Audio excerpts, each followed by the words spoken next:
Heyrðu fundargestir, ég ætla að biðja ykkur að fá ykkur sæti. Við ætlum að byrja aftur eftir hádegishlé. Við Landssamband eldri borgara vonast til þess að fá leyfi fyrirlesara til þess að birta glærurnar sem að fólk hefur verið að nota hér, svo að það geti verið auðveldara fyrir þá sem að vilja nýta sér það sem að hér hefur komið fram við önnur tækifæri. Við þurfum að láta hendur standa fram úr ermum. Við ætlum að klára þetta klukkan 4 eftir pallborðsumræður. En nú er komið að því að Ingibjörg Sigurþórsdóttir, sérfræðingur í bráðahjúkrun, tali við okkur. Erindi hennar eldra fólk í viðkvæmri stöðu sem leitar á bráðamóttöku. Ingibjörg, gjörðu svo vel.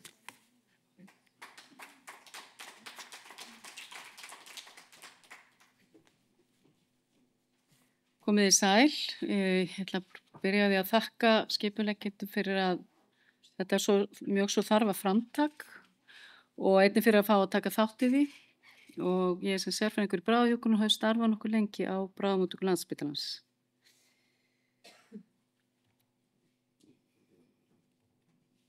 Gerist ekki neitt. Þetta ekki að... Ég er með festir eitthvað.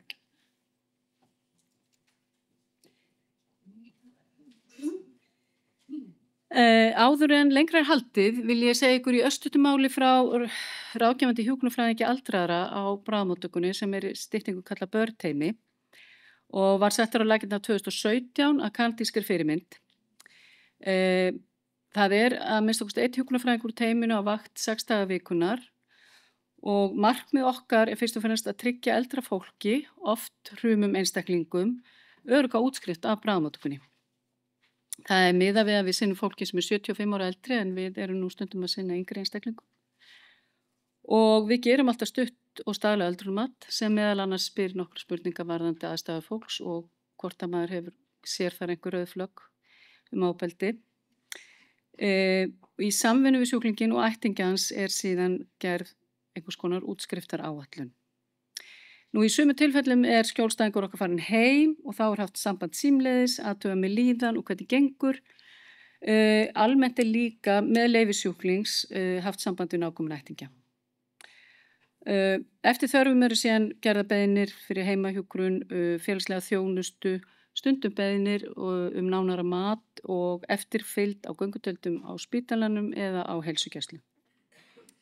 Og í sumum tilfellum eru eftirfylgdarsímtöl eftir einhver tíma og einn er alltaf eitthvað það að fólk hringi til okkar tilbaka og leiti ráða og stuðnings.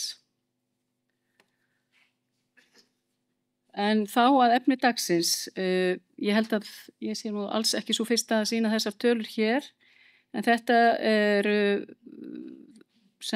tölur ofbeldi gegn öldruðum sem búa í sjálfstæðri búsetu. Þetta er ekki tölur sem eru fengnar af ofbeldi gagnvart fólki sem býr í þjónustu eða á hjúkrunarheimilum.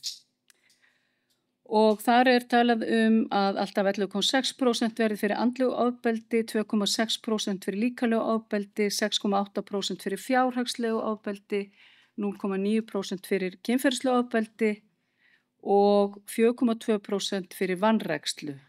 En það er eiginlega sá hluti ofbeldi sem að mig langar að dreipa aðeins á hér.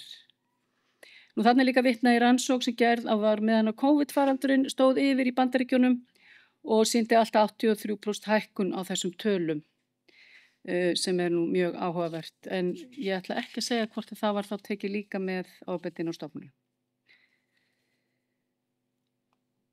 En vanræksla gagnvart eldra fólki er þegar umönnun aðili sem oft er náinn ættingi sinnir ekki grunnþörfum þess aldraða, eins og næringu, viðeigandi húsnæði, lyfjagjöfum, hreinlæti eða tryggir öryggi.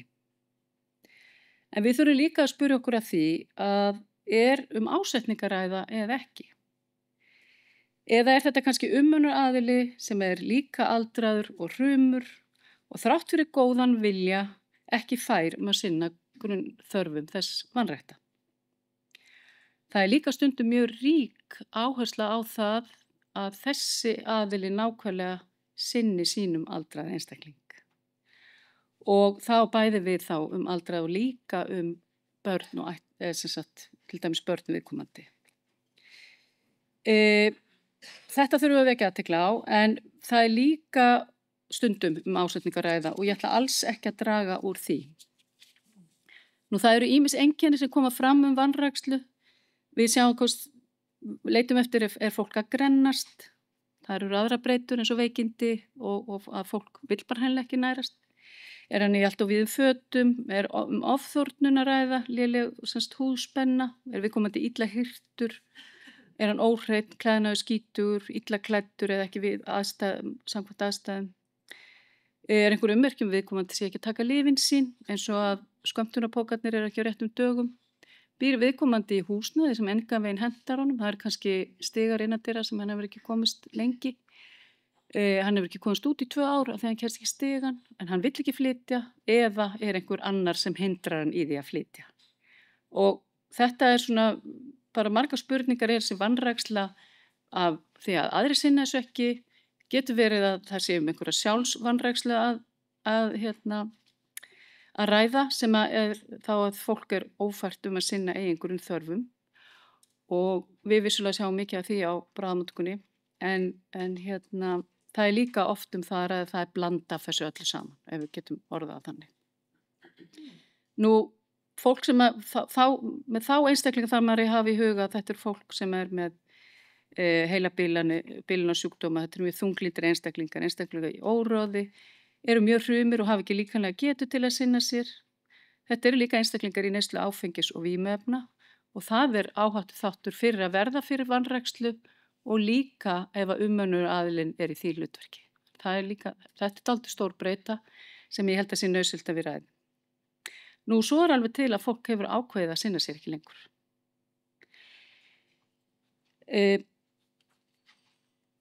Við getum aðeins farið örstutt í áhættuþætti fyrir vanrækslu, hækkandi aldur, það einnig það að vera með einhvers konar minnissjúkdóm, mikil umönnunarbyrði og mikið álag á aðstandendur. Þetta breyta sem við þurfum mjög mikið að skoða að því við erum að eldast, eru kerfin okkar sem eiga að þjónusta fólk heim, fólk vill búa heima sem lengst, eru þau öll í stakk búin til að sinna öllum þessum fjölda sem orðin hrumur og fullorðin og býr heima. Áfengis og eða fíkniefna misnotkun og eins og ég sagði áður, það getur bæði verið sá aldraði og einnig aðstandandi eða umönnunaraðili. Fyrirsaga ofbeldi, reynsluleysi umönnunaraðila, þetta ekkert öllum gefið eða hvað, það ekki þannig að allir séu tilbúnir í hjúkrunarstörf. Fátækt, mikið álag á aðstandendur, fólk í mörgum hlutverkum, það líka sinna litlum börnum og ber ábyrgð. Og svo má alltaf velta fyrir sig hver skylda, á ég að gera þetta allt saman? Hvar liggja þær skyldur, gagnvart til dæmis öldruðum, foreldrum og annað. Svo vandamál sem við þekkjum mjög vel á bráðamóttökunni, skyndilegt álag á aðstandendur vegna foreldris til dæmis maka að því að umönnunaraðilinn forfallast. Hann leggst kannski inn hjá okkur að þá fylgir annar aðili með sem að þessi veiki einstaklingu var að hugsa heima. Þannig að þetta mjög flókin mál, bara að nefna það. Nú, ég ætla aðeins að segja, hefur ekki búin að dreipa á því áður hvað alþjóða heilbrigðismálastofnunin að gera og þau gáðu þessa góðu skýrslu þarna að berjast gegn fordómum, berjast gegn ofbeldi gegn öldruðum, gaf nú 2020 og þar settuðu fram fyrir forgangsatriði sem að þyrfti að beina augum að til ársins 2030. Og ástæðan fyrir setja hér að held ég að við erum kannski stödd þarna í að byrja á þessu öllu eða gera sumt af þessu. Og númer 1 segja þau að berjast gegn aldursfordómum. Því þau segja eina megin ástæðan þess að ofbeldi gegn eldra fólki fær svona litla athygli. Og ég vil bara varpa út þeirri spurningu, erum við með mikið af því í þjóðfélaginu? ekki borið virðing fyrir öldruðum og þeim ákvörðunum sem þeir vilja taka og hvernig þeir vilja búa, hvar þeir vilja vera og annað. Og erum við alltaf sem svona velferða þjóðfélag að gera þeim kleift að velja það sem þeir vilja. Nú, það talað að afla meiri og betri gagna til að vekja athygli á vandanum og þar eigum við alveg gífurlega mikið óunnið. Það búið að koma fram hér hjá öllum aðilum að okkur vantar tölur. Við eigum engar tölur á Landspítalanum yfir þetta. Við eigum tölur ofbeldi, mjög góða rannsóknir sem Drífa Jónasdóttir gerði og meðal annars var lagðar til grundvallar að því að búa til þetta verklag heimilisofbeldi og þar var verið að ofbeldi gegn konum eingöngu og ég held ég fari rétt með þetta var 10 ára tímabil sem að hún bara fór í sjúkraskrá og fann 1400 konur á þessu heimilisofbeldi, þá voru eingöngu 31 60 ára eldri. Og nú ég, allar þessar tölur sem koma fram hérna og eru erlendar, það miða við 60 ára eldri og okkur finnst það kannski vera svolítið lágt, en þessi aldur alltaf að lækka þegar talað aldraða og við vitum að þetta ótrúlega breiður hópur en þarna eru viðmiðin allavega erlendis frá. Sem sagt, við þurfum meiri gögn og við þurfum góð gögn. Ég legg áherslu á það að það sé vanda til verka hvernig við ætlum að afla þeirra. Nú, þeir tala líka að þróa og efla hagkvæmar lausnir til að stöðva ofbeldi gegn eldra fólki.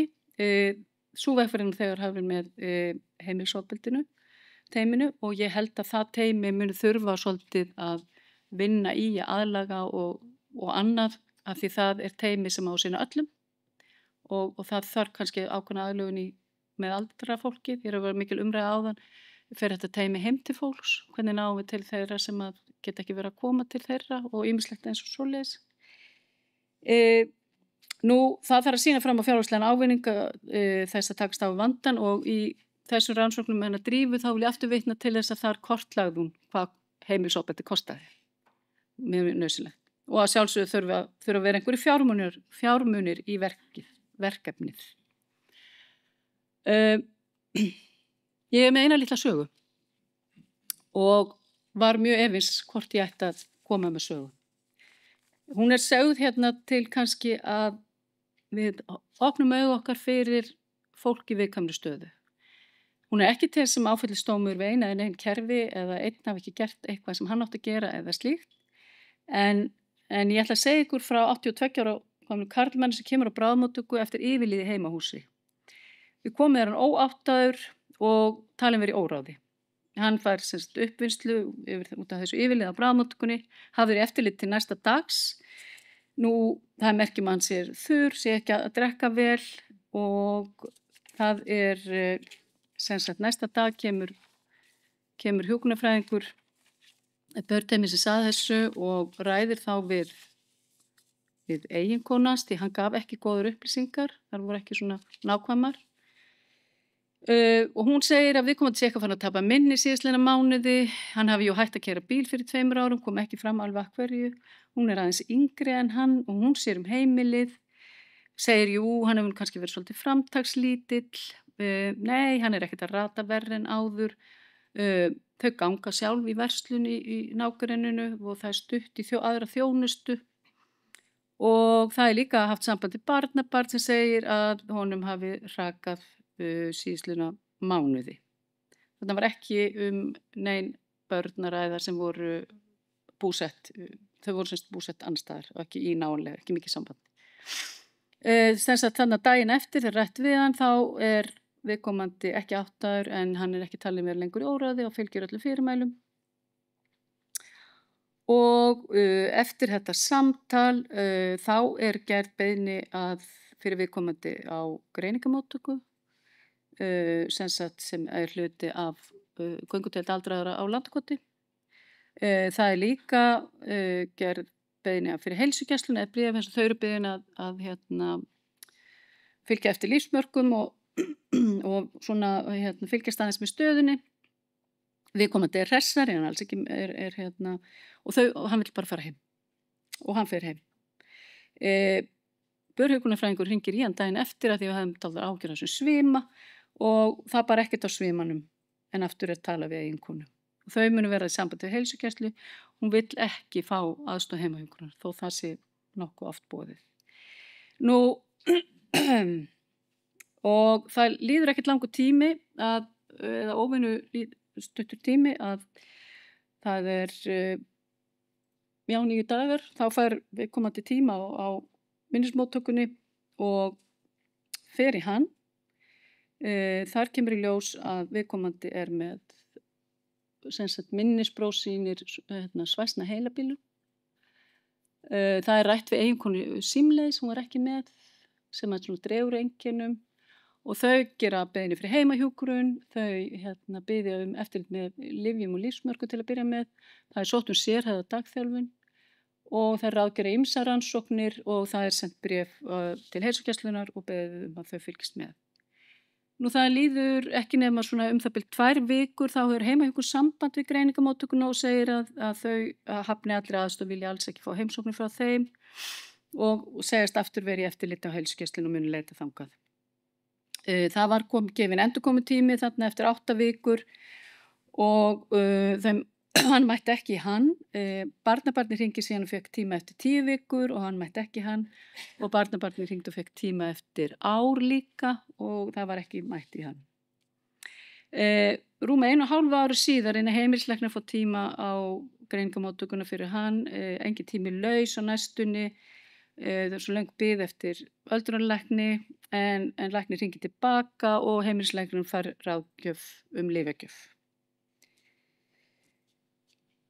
Okay. 27 mánuðir.